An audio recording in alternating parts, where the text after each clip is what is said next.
लक्षद्वीप के सांसद मोहम्मद फैजल की संसद की सदस्यता बड़े ही हिचकोले खा रही है। कभी चली जाती है, कभी वापस आती है। फैजल एनसीपी के सांसद है। एक बार फिर फैजल की संसद की सदस्यता बहाल हुई है। एक साल में 2 बार मोहम्मद फैजल की संसद की सदस्यता गई और वापस बहाल हुई। इस बार सुप्रीम कोर्ट से सजा पर रोक लगने से राहत मिली है। संसदीय इतिहास में 2 बार संसद की सदस्यता जाने और बहाल होने का यह अकेला अनोखा मामला है। मोहम्मद फैजल की राजनीति में अपराध भी है और अपराध की राजनीति भी। मोहम्मद फैजल पर मर्डर का चार्ज साबित हो चुका है। 10 साल की जेल की सजा भी सुनाई जा चुकी है।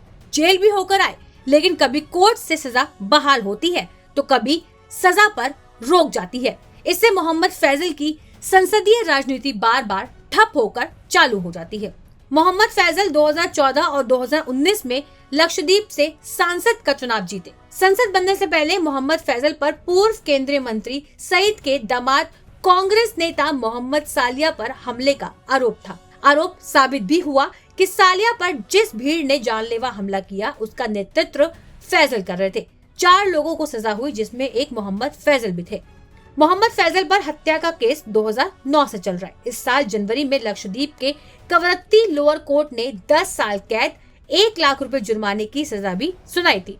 उन्हें केरल के कन्नूर सेंट्रल जेल भेजा गया था। सजा होते ही 11 जनवरी को उनकी सजा खत्म हो गई। चुनाव आयोग ने लक्षद्वीप में उपचुनाव अनाउंस कर दिया। जन प्रतिनिधित्व कानून में 2 साल की सजा मिलने पर संसद या फिर विधानसभा की सजा खत्म करने का प्रावधान है, लेकिन सजा अगर रद्द या रोक जाती है तो संसद की सजा बहाल हो जाती है, बशर्ते उस सीट पर नया चुनाव ना हो। ऐसा ही केस राहुल गांधी का भी है, जिसमें एक बार संसद का सजा खत्म होने के बाद सुप्रीम कोर्ट से स्टे मिलने के बाद संसद की सजा बहाल हुई थी।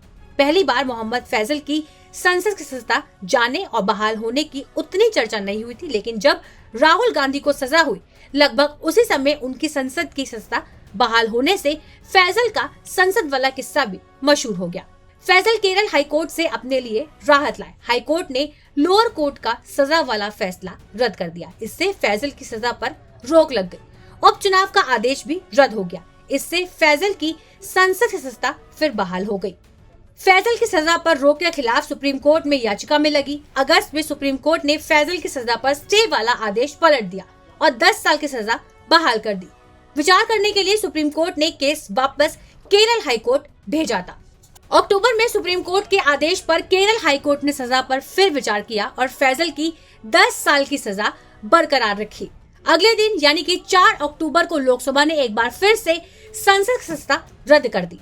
फैजल की संसद सजा फिर चली गई। 9 अक्टूबर को सुप्रीम कोर्ट ने सजा पर रोक लगा दी तो फिर सांसद बनने का रास्ता क्लियर हुआ। सुप्रीम कोर्ट से फैजल को राहत मिलने के बाद भी लोकसभा सचिवालय ने 23 दिन से सजा बहाली को होल्ड पर डाला हुआ था। शरद पवार ने भी इस पर नाराजगी जताई थी। सुप्रिया सूले के स्पीकर से शिकायत करने के बाद फैजल की सजा बहाली का नोटिफिकेशन निकला। लोकसभा में एनसीपी के 4 सांसद हैं, 3 महाराष्ट्र से और चौथे पीपी मोहम्मद फैजल लक्षद्वीप से सांसद है। बतौर सांसद लोकसभा में रिकॉर्ड बढ़िया है। करीब 5 साल में फैजल की संसद में अटेंडेंस 81% रही है। उन्होंने 35 डिबेट में हिस्सा लिया और सरकार से प्रश्नकाल में 223 सवाल पूछे।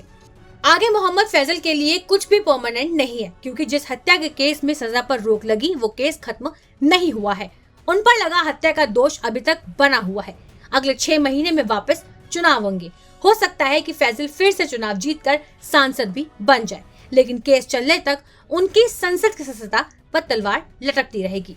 ब्यूरो रिपोर्ट, न्यूज़ तक।